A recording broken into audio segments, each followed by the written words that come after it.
So today is Tuesday, September 15th, and you all just finished up a quiz working on GCF and LCM, which is plain numbers. So we're going to go ahead and transition you into working on some more complex GCF and LCM problems that involve word problems. So this is not in your Math 6 folder. It is on a handout that we have uploaded to the computer, and the handout looks like this. You should see this.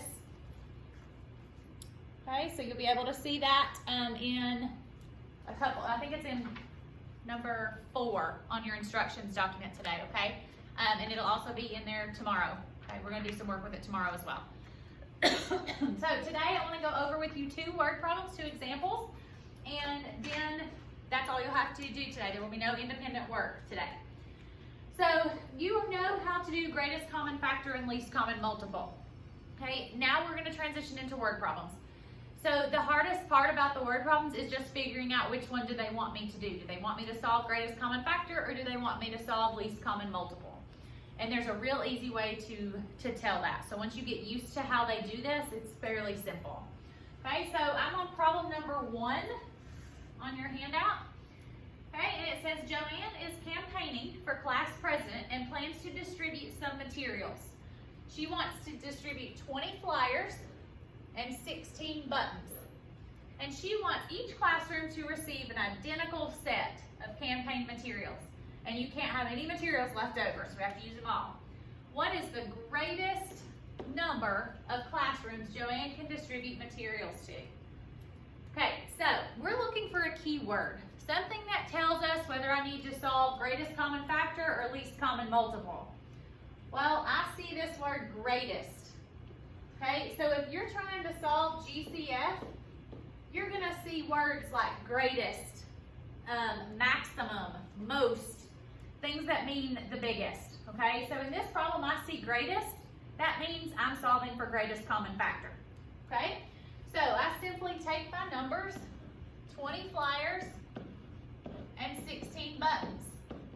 Now, since we are in word problems, it becomes a little bit more important that you label things so that you know what you're talking about. So again, I do my factors of 20. I know it's 1 and 20, 2 and 10, 3 does not work, 4 times 5 gives me 20, and then 5 times 4 would give me 20, and it's already on our list. So we know we've got all the factors there. 16 is 1 and 16, 2 and 8, 3 does not give me, 3 times nothing will give me 16, but 4 will, and 4 times 4, we've got double the same number, so we know we're finished there. So we're looking for the ones they have in common. They both have a 1, they both have a 2, they both have a 4, and that's it. So we know that the greatest common factor of these is 4. So what that means is, what is the greatest number of classrooms that Joanna can distribute material to? We're going to say she can distribute them to 4 classes or 4 classrooms. Okay? So again, this problem's not hard once you realize those key words. Okay? So again, if they want you to solve for greatest common factor, they're going to have you looking for words like greatest, maximum, most, okay? Things like that. All right, we're going to do one more problem together, which is going to be number 3 on your handout. So this one says Matthew goes hiking every 12 days, and then he swims every 6 days. He did both kinds of exercise today. How many days from now will he go both hiking and swimming again? Now this one's a little tricky. Okay, you're trying to figure out when 12 and 6 are going to meet up, or when they're going to line up again. So, and if you think about that, you're solving for LCM. Okay, now again, LCM, we're looking for keywords: least, minimum, smallest, something like that. Also, this is a problem where the keyword is not listed. But if they ever ask you to figure out when 2 things will meet up or 2 things will happen at the same time, they're asking you for least common multiple. Okay, so again, we're going to do our multiples. So we start with 12, 24, 36.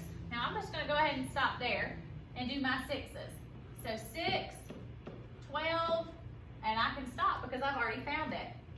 So my least common multiple over here is 12.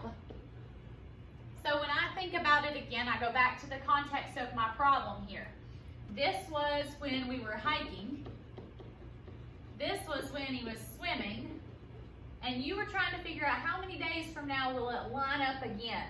Well, it's going to take 12 days for him to do hiking and swimming again at the same time. Okay? So again, we're not going to do any independent practice with this today. We'll do more with this tomorrow, but we wanted to go ahead and introduce it to you to get you ready for tomorrow. Okay?